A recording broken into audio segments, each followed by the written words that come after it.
Hello all, welcome back to my channel. Today we're talking about the Emree exam. It's been a while. It was because I had taken a break to give my exam on Jan 5th, and gratefully I'd passed with a considerable good score. So I'll talk about my preparation strategies, focusing on the ones who are trying to give Emree this cycle, probably this month and the coming 2 months. So we'll have a wrap up on March. So until then we have 6 more dates opened. So for those of you who are appearing for this cycle, I wish you all the best, and I'm here just to highlight and share all those that I have discovered while I was preparing and on the exam day, especially on how to prepare and how to appear for the exam.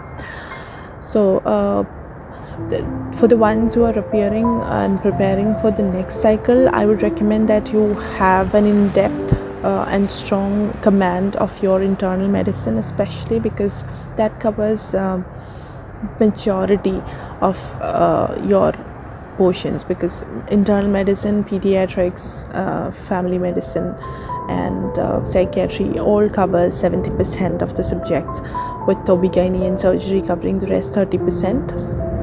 And as far as the vastness of the subject, medicine takes away all of your preparation time. So I would say that you give enough time for your internal medicine so that you have a strong command of the subject before you appear for the exam, if you're hoping to give it the next cycle.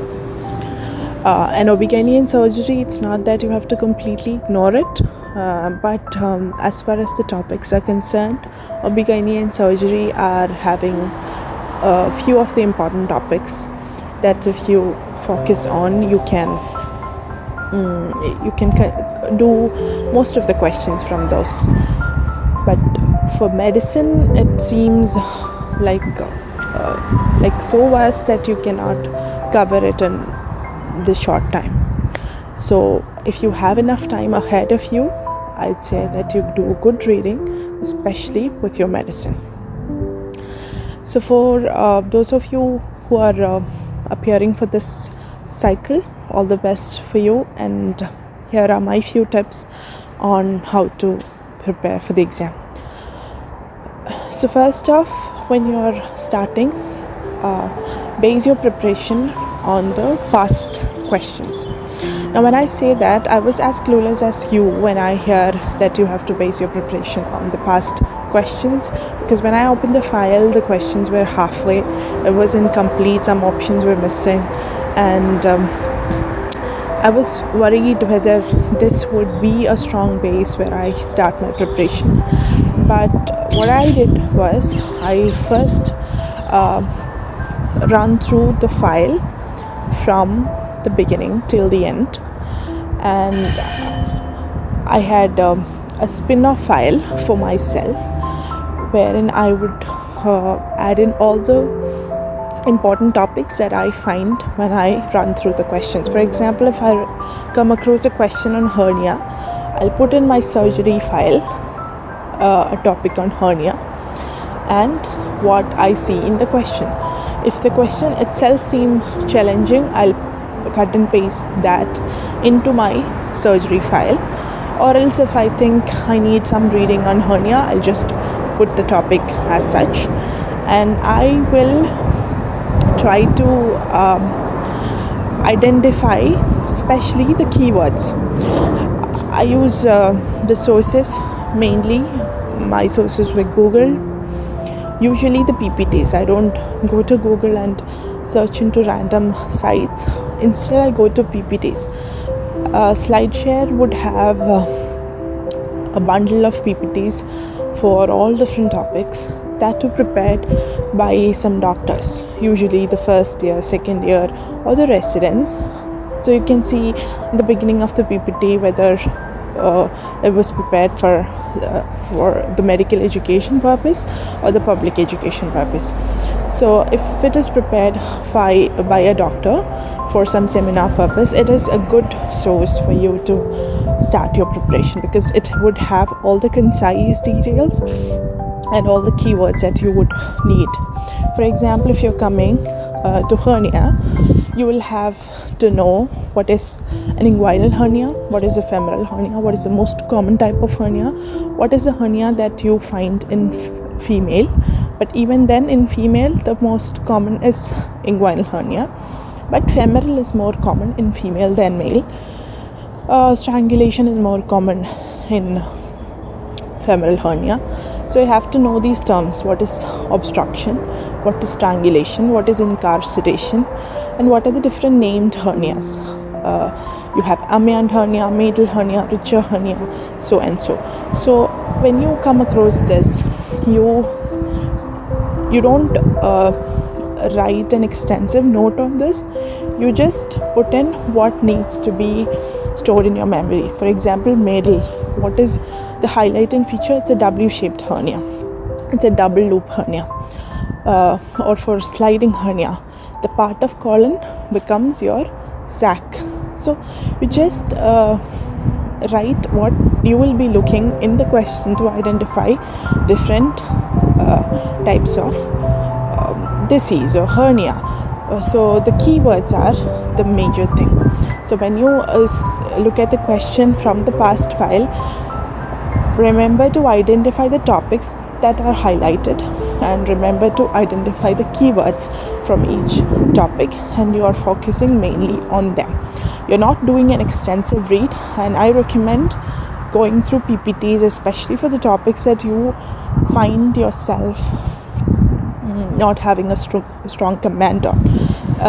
For me, it was mainly pediatrics, immunodeficiency, and primary immunodeficiencies and metabolic disorders, which I had no clue about. If you asked me to say one word about it, I was clueless. So I did extensive reading on those topics, which I found really difficult for me.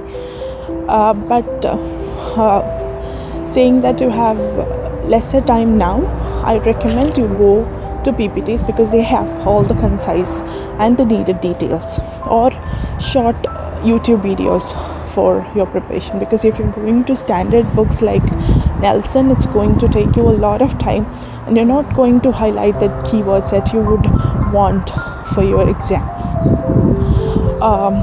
And for as far as the books are concerned, I would recommend reading from the Step 2 USMLE books, which are the first aid.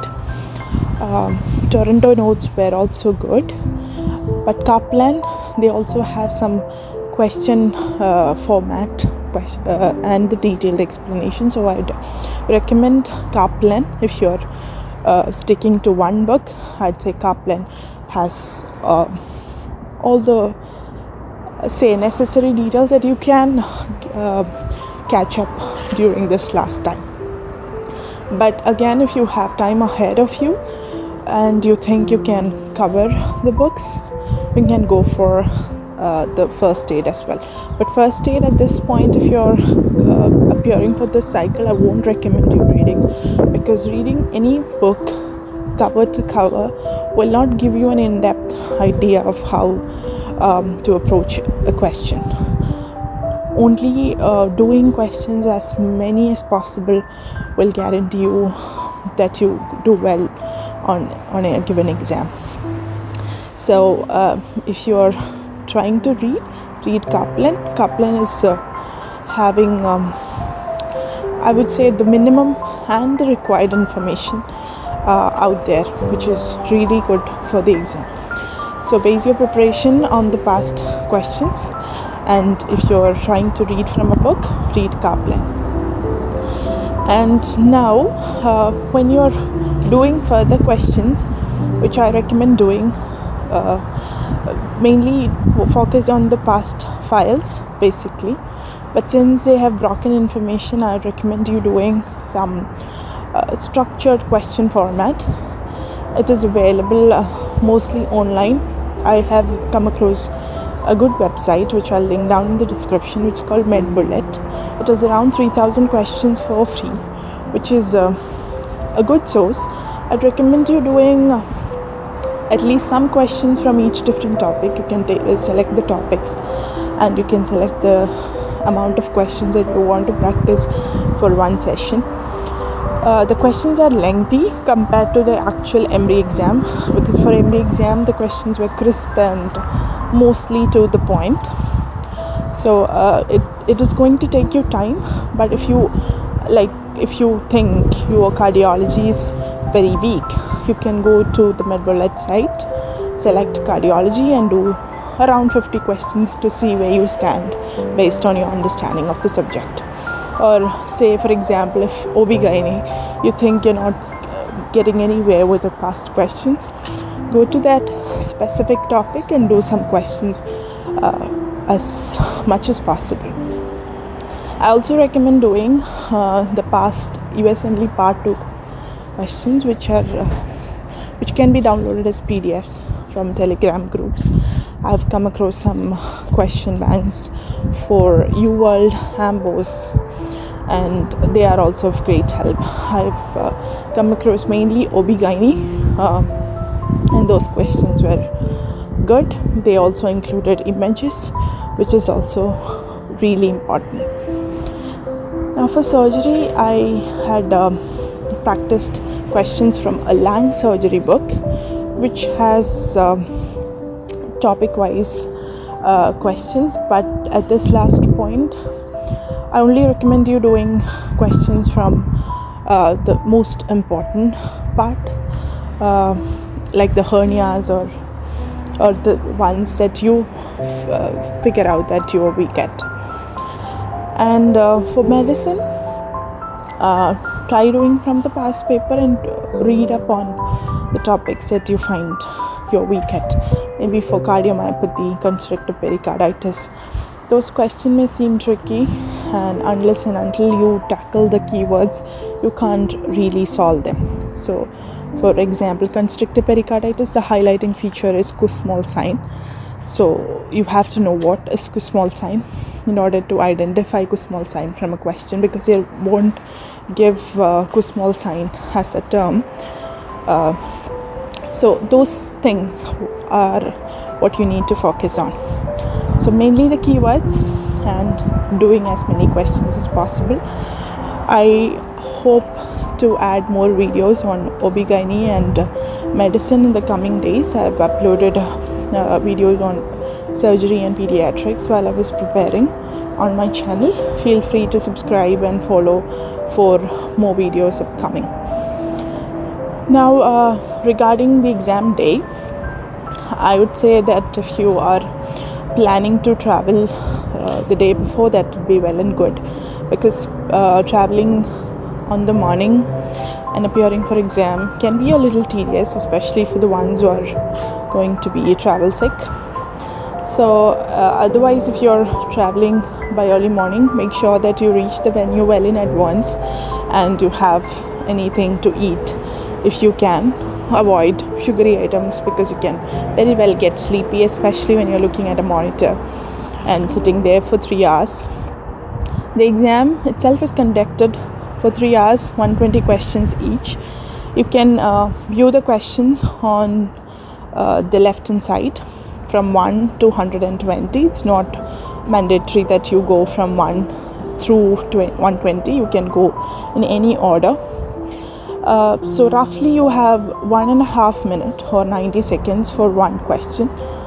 But I'd recommend you doing your first round, which is how I do it. Your first round of question from 1 to 120 as quick as possible. So I have managed to do my first read in half the time. Or if you can't read a bit fast, or you're taking time, take your time, but try at least to do your first reading in 2 hours, so that you have you may attempt as many questions as possible, but you also can leave some questions unattended. You can anytime flag any question, like for example, you have a question 10 in front of you, but you think you need more time for that. You're not getting a clue to that question. So on top of that, you have a flag sign. You can click on that so that on the left hand side, the alongside the question number, there'd be a flag sign, so that you can know from at the end of the exam, you can know which all question needs more reading and more time. Also, your attempted questions will turn darker and your unattended questions will stay white. Also, there is another option to highlight certain things in the question. So when you're reading and you're thinking that this is the keyword, but I need to focus it on later. Suppose if it's a very lengthy question, you don't want to read and reread. So you can highlight the important things, like for example, the lab values, the age of the patient, the complaints, and what the question is demanding you, maybe the diagnosis or investigation or treatment. So you can highlight those areas using the highlight option, again on the top of the question. So when you do the first reading from 1 to 120 in as quick as possible, you have enough time to allot to the next round where you have your flagged questions, unattended questions, and highlighted ones which you want more time to focus and read and contemplate on. Now when you're solving a question, there is this strategy that I found useful. So when you read a question, first read, if it's a very lengthy question, try to read the last thing, like what are they asking? Are they asking you for the investigation? Are they asking you for the treatment? Are they asking you for the diagnosis? Why this is important is, when the question is very lengthy, you can get carried away by the weight of the information, which is like a distractor. Maybe they're not at all useful in solving that question. But when you know what you're looking at, you will focus on what you need to search, especially in lengthy questions. Also, some questions, they would have a very lengthy statement in the beginning, and they'll just ask maybe for a mechanism of action of drug, which is a very straightforward question, which will not need any of the information which is given in that big statement, because that statement is it's also testing your common sense. It is testing your presence of mind. So if you know what you're looking at and what you're searching for, you will then look that in a very lengthy question. So always, if it is especially lengthy question, look at the last sentence and try and find what they are asking. Now when you read a question, make it a point that you solve the question before looking into the options. For example, you have a child coming with a child who is born to a healthy mother, born term. There was no complications. Now after the delivery, the child has a delayed passing of meconium, now coming with intestinal obstruction, and the X-ray showed dilated colon. So your diagnosis at this point itself becomes clear, which is Hirschsprung disease. Why this is important that you solve before looking at the options is because you can get distracted and sometimes make a mistake when you look at the options before trying to solve. So when you read the question, when you have highlighted and tried to identify the keywords and you know the answer, just search for the option to see whether it has Hirschsprung. Okay, now it has Hirschsprung in it. Well and good. Try to pick that as the answer. But before picking the answer, always make sure that you read the other options. Why this is important is, it can have maybe Hirschsprung, but maybe the question had some more clues regarding a Down syndrome with Hirschsprung. So there is another option with Down syndrome with Hirschsprung. So your complete answer is Down syndrome with Hirschsprung. Hirschsprung is of course right, but not the complete right answer. Now this hasn't happened for me in this Emree exam, but I have found this kind of questions in USMLE Part 2 when I was preparing. So I'd made it a point to read out the options before choosing my right answer. Now another thing is, you read the question, you know the answer, but you're not finding that answer anywhere in the options. For example, the same question, you have Hirschsprung, but the option doesn't have Hirschsprung. So you look at the option, there is aganglionic megacolon, which is another term for Hirschsprung. So that is your answer. So anything close to your correct answer is your answer. Or there is failure of migration of the neural crest cells, which is the answer, which is a pathophysiology in Hirschsprung. So there are not one right answer. There is your definite answer that comes to your mind the first time you read the question. There are every possible related and alternative options that can be given in the exam for Emree as options.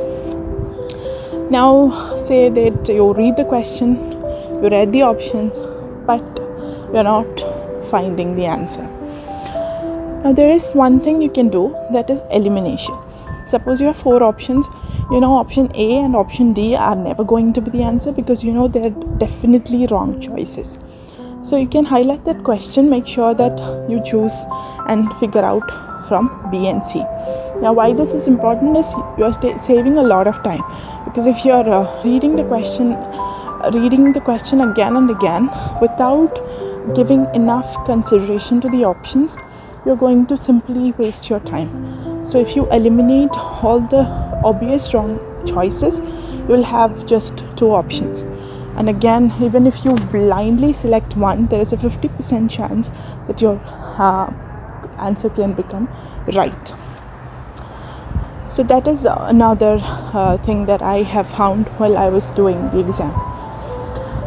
Now there are definitely certain other things, especially when it comes to ethics and family medicine questions, which are a bit lengthy, and it is requiring your approach to the question. For example, there was a question in my exam, which is a fairly healthy lady who's postmenopausal. She's been brought by her son with no complaints. She's perfectly fine, but he wants her to have a regular checkup and to be in contact with the healthcare. She has never seen a doctor before.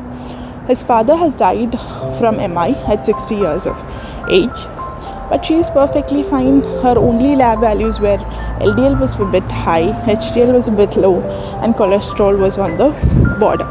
So they're asking what you would recommend for this lady. Would you give hormone replacement, which is not needed because she is postmenopausal, but she doesn't have any symptoms?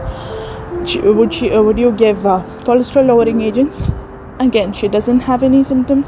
She doesn't have diabetes. She doesn't have MI or CAD history. Now, would you give exercise recommendation and diet recommendation? Now, and there was another option, do nothing. So at this point, when you compare the options, you know the other obvious wrong choices, like I told, by elimination, you know that you don't have to give hormone replacement, you don't have to give a cholesterol lowering agent, but you can recommend diet and exercise for this lady because she has come to you, she's in perfect health, but doesn't mean that she is not prone for diabetes or lifestyle diseases. So at this point, you can make her conscious of her health, of how important it is for disease prevention. So these questions also can come, wherein the answer depends on how you approach the question. Now, all throughout the exam, try to maintain your calm. Be cool when approaching questions. When you are coming across a difficult question, don't get disheartened. Just leave it as it is and go to the other questions, because they have 120 questions. They're not trying to see whether you can solve a difficult question or the hardest of the question. They're just trying to see how many can you solve in the given stipulated time. So how do you approach the question? How do you work up it in your mind? So you mainly look at the patient demographics, male, female, what is the age, because age group is very pertinent and important in identifying the diagnosis. You look at the chief complaints, look at the past history, you look at the drug history, and you look at what they are trying to ask you. Are they asking for the investigation or the treatment or the diagnosis? And the diagnosis would always be usually one single answer, but for the next step in terms of investigation and treatment can get a bit tricky. Now this is where you have to stand out, because they can ask what is the next step.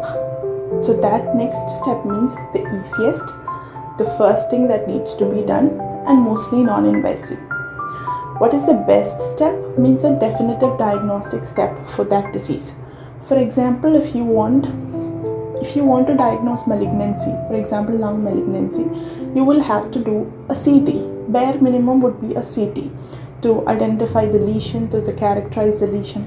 But the initial thing that you can do is a chest x-ray to see if there is any lesion, because maybe they are of a short history. So you can first differentiate an infective cause or a malignant cause from a plain basic CT, plain basic x-ray. So that is the important difference between the next step and the most important or the best step. Again, coming to treatment, there is this confusion. Like treatment, they would ask, for example, a patient with ITP, immune thrombocytopenia, there is definitive management is IVIG. But the initial management can be prednisolone. In our question, it had both the options, but the question was definitive management for this patient. So that will come out to be IVIG. So that is where you have to identify the difference between the next step and the best step, especially in terms of investigation and in terms of management. Also, for example, in case of acromegaly, the first initial step could be a IGF-1, but the best step is always to do a tolerance test, glucose tolerance test.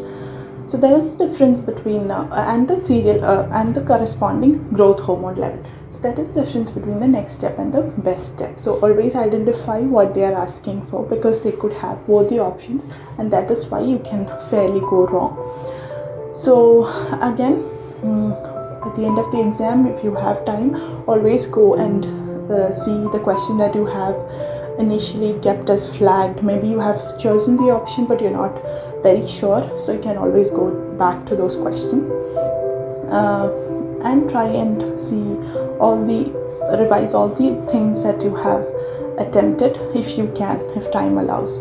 Always try to manage your time. Try to do the first reading, skipping all the difficult questions to the last, and come back to difficult questions later, again allotting a very definite time for each question. Because if you are sticking with, maybe the 10th question was very difficult and you have 1 hour left, but you are sticking with 10th question for half an hour and you are not attempting the rest of the questions, you are going to be at loss.